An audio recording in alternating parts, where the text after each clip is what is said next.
नमस्कार दोस्तों, बहुत बहुत स्वागत है आपका इंडिया नाउ में। लोकसभा चुनाव जैसे जैसे नज़दीक आ रहा है वैसे वैसे सियासी उथल पुथल भी तेज हो गई है। सियासी दलों में लोगों का आना जाना शुरू हो गया है और कई नेता तो अपनी खुद की नई पार्टी भी बना ले रहे हैं। यूपी की सियासत में पिछले हफ्ते दो बड़ी राजनीतिक घटनाएं घटी। पहली थी स्वामी प्रसाद मौर्य का सपा छोड़कर खुद की नई पार्टी का बनाना और दूसरी मायावती की बीएसपी से अंबेडकर नगर से सांसद रितेश पांडे का बीजेपी में शामिल हो जाना। इन दोनों घटनाओं को आगामी लोकसभा चुनाव से जोड़कर देखा जा रहा है। आखिर इन दोनों नेताओं का चुनाव से पहले पाला बदलने और नई पार्टी बनाने के पीछे का मकसद क्या है, इस वीडियो में इसी पर बात होगी। सबसे पहले बात करते हैं स्वामी प्रसाद मौर्य की। स्वामी प्रसाद मौर्य ने सपा से इस्तीफा देकर अपनी नई पार्टी बनाई है। उसका नाम रखा है राष्ट्रीय शोषित समाज पार्टी, यानी कि वंचितों और पिछड़ों और शोषितों की आवाज़ उठाने वाले दल के वो नेता हैं और इसकी सियासत वो पिछले कई सालों से करते भी आ रहे हैं, फिर चाहे वो मायावती की पार्टी में रहे हों या फिर अखिलेश की सपा में। पार्टी के ऐलान के साथ ही स्वामी प्रसाद मौर्य ने इस बात का भी ऐलान कर दिया कि वो इंडिया गठबंधन के साथ हैं और उनका एक ही मकसद है बीजेपी को हराना। सवाल ये उठ रहा है कि अगर स्वामी प्रसाद मौर्य इंडिया गठबंधन के साथ हैं तो अखिलेश यादव भी उसी इंडिया गठबंधन के सहयोगी हैं जिसके स्वामी प्रसाद मौर्य अब सहयोगी बने हैं। ऐसे में क्या यूपी में स्वामी प्रसाद मौर्य की पार्टी को कोई भी लोकसभा सीट मिलने के आसार हैं? लेकिन स्वामी प्रसाद मौर्य ने ये जरूर कहा कि उन्होंने सीट बंटवारे को लेकर कांग्रेस अध्यक्ष मल्लिकार्जुन खड़गे से बात की है और जल्द ही इस पर नतीजा भी सामने आ जाएगा। लेकिन यूपी में अब कांग्रेस और सपा के बीच सीट बंटवारा हो चुका है और ऐसे में अब 1 या 2 सीटों पर ही संभावना बची हुई है।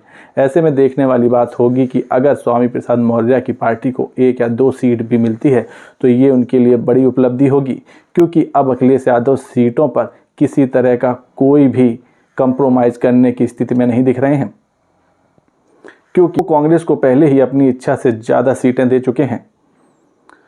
वहीं स्वामी प्रसाद मौर्य ने इस बात का भी ऐलान किया कि उनका सिर्फ एक ही मकसद है और वो है बीजेपी को हराना, और फिर इसके बीच में अगर कोई परिवार का सदस्य भी आएगा तो उसे भी हार का ही सामना करना पड़ेगा।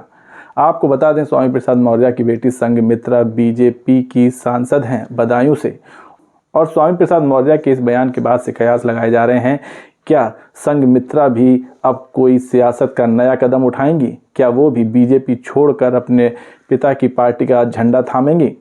ये तो खैर वक्त ही बताएगा।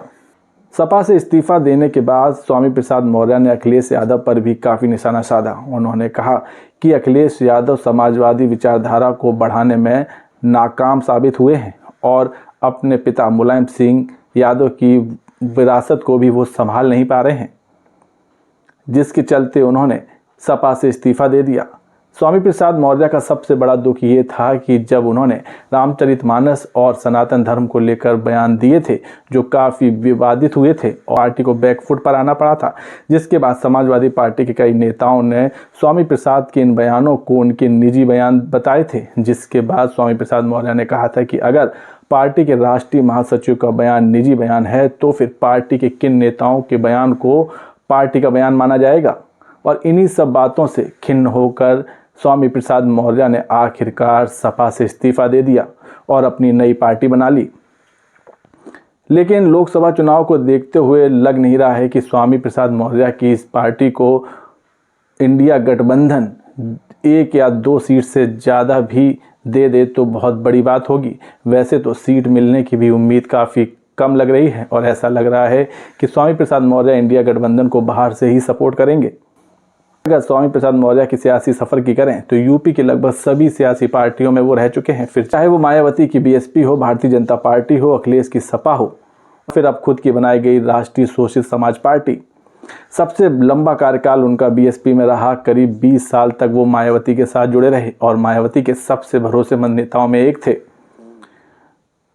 मायावती की पार्टी में वो प्रदेश अध्यक्ष से लेकर नेता प्रतिपक्ष की भूमिका में तक रहे और 4 बार बीएसपी की टिकट से विधायक भी चुने गए। लेकिन साल 2016 के आखिर में उन्होंने मायावती पर टिकट बेचने का आरोप लगाकर बीएसपी से नाता तोड़ लिया और फिर बीजेपी में शामिल हो गए। योगी सरकार में वो 5 साल तक कैबिनेट मिनिस्टर रहे। फिर 2022 के चुनाव में उनको हार का सामना करना पड़ा। बीजेपी प्रत्याशी सुरेंद्र कुशवाहा ने उन्हें 22,000 से ज़्यादा वोटों से हरा दिया था। स्वामी प्रसाद मौर्य के लिए एक बड़ी हार थी, जिसके बाद भी अखिलेश ने उनको एमएलसी और पार्टी में राष्ट्रीय महासचिव का पद दिया।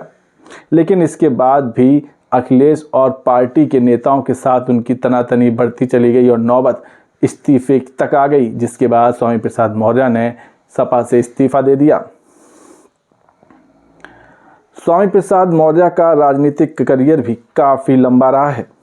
जिस पार्टी का गठन स्वामी प्रसाद मौर्य ने किया है, उस पार्टी का असल में गठन तो साल 2013 में ही हो गया था, लेकिन इस पार्टी के बारे में लोग बेहद कम जानते हैं।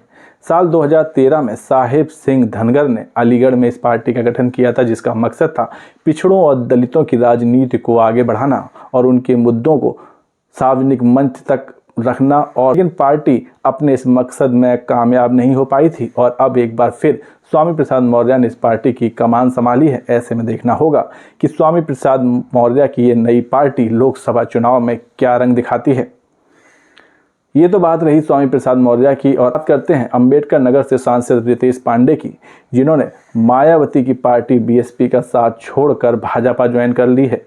और भाजपा में उनकी joining deputy CM Brajesh Pathak और बीजेपी के प्रदेश अध्यक्ष भूपेंद्र चौधरी ने कराई, जिसके बाद उन्होंने पीएम मोदी के साथ लंच भी किया। रितेश पांडे ने पार्टी छोड़ने की जो वजह बताई है, उसके मुताबिक उन्होंने ट्वीट कर कहा कि उन्होंने बीएसपी सुप्रीमो मायावती और शीर्ष पार्टी पदाधिकारियों से मिलने के लिए अनगिनत बार प्रयास किए, लेकिन उनकी एक नहीं सुनी गई, जिसके बाद खिन्न होकर उनको पार्टी से इस्तीफा देना पड़ा। वहीं मायावती ने रितेश पांडे के बीएसपी छोड़ने के फैसले को स्वार्थ की राजनीति करार दिया है। उन्होंने कहा कि कुछ लोग अपने स्वार्थ के लिए इधर से उधर जाते रहते हैं, लेकिन पार्टी सर्वोपरि है। ऐसे में पार्टी के हितों से किसी तरह का कोई समझौता नहीं किया जाएगा। जिसको जहां जाना है वो जाए, पार्टी पर कोई फर्क नहीं पड़ने वाला है। वैसे लोकसभा चुनाव से बीएसपी के एक सांसद का बीजेपी में शामिल होना मायावती के लिए एक बड़ा झटका हो सकता है। वैसे आपको बता दें, रितेश पांडे के पिता भी सपा में जलालपुर से विधायक हैं। इससे पहले रितेश पांडे भी इसी सीट से विधायक रह चुके हैं। रितेश पांडे के पिता राकेश पांडे भी बीएसपी से सांसद रह चुके हैं और अब सपा में जलालपुर से विधायक हैं। मतलब परिवार में बेटा अब बीजेपी में है और पिता सपा में है।